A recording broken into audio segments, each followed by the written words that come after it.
Supreme कोर्टाने राज्य सरकारला महत्त्वाचे निर्देश दिलेत।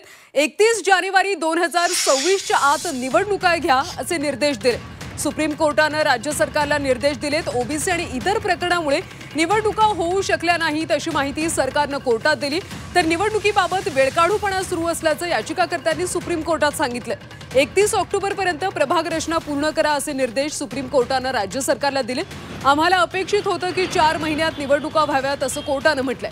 त्यामुळे आता पुढच्या वर्षातच स्थानिक स्वराज्य संस्था निवडणुका होणार असल्याचं आता स्पष्ट झालं।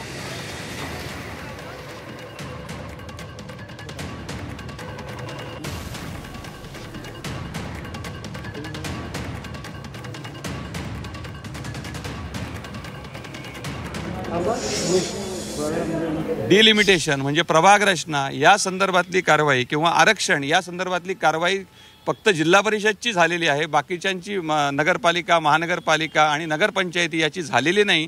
हे सर्वोच्च न्यायालयाच्या समोर आलं। सर्वोच्च न्यायालयाने सांगितलं की 31 ऑक्टोबर 2025 पर्यंत डिलिमिटेशन म्हणजे प्रभाग रचना किंवा आरक्षण या संदर्भातली कारवाई कुठल्याही स्वरूपात पूर्ण झाली पाहिजे। त्यात कुठलंही एक्सटेन्शन मिळणार नाही आणि डिलिमिटेशन झालं नाही किंवा आरक्षण झालं नाही हे यापुढे निवडणुका पुढे ढकलण्यासाठी कुठलंही कारण असणार नाही असं सर्वोच्च न्यायालयाने आजच्या आदेशात स्पष्ट केलं। दरम्यान कोर्टात नेमकं काय काय झाले पाहूयात सविस्तरपणे ग्राफिक्सच्या माध्यमातून। त्यावेळी 31 जानेवारी 2026 पर्यंत निवडणुका घ्या असे निर्देश कोर्टाने दिले। बोर्ड परीक्षा आहेत असं सांगता असं कोर्टाने म्हटलं। 31 ऑक्टोबर पर्यंत प्रभाग रचना पूर्ण करू असं सरकारी वकिलांनी यावेळी माहिती दिली। निवडणुकीसाठी लागणारा स्टाफ आयोगाला द्या असं कोर्टाने सांगितलं।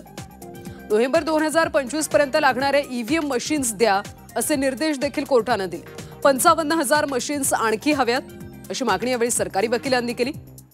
तर हा सगळा वेळकाढूपणा आहे असं कोर्टाने म्हटलं। तर एवढा उशीर करण्याची काही गरज नव्हती असं म्हणत कोर्टाने कानउघडणी केली। असं चालू राहिल्यास 2026 पर्यंत निवडणुका होणार नाही। अपेक्षित होतं 4 महिन्यात निवडणुका व्हाव्यात असं कोर्टाने म्हटलं।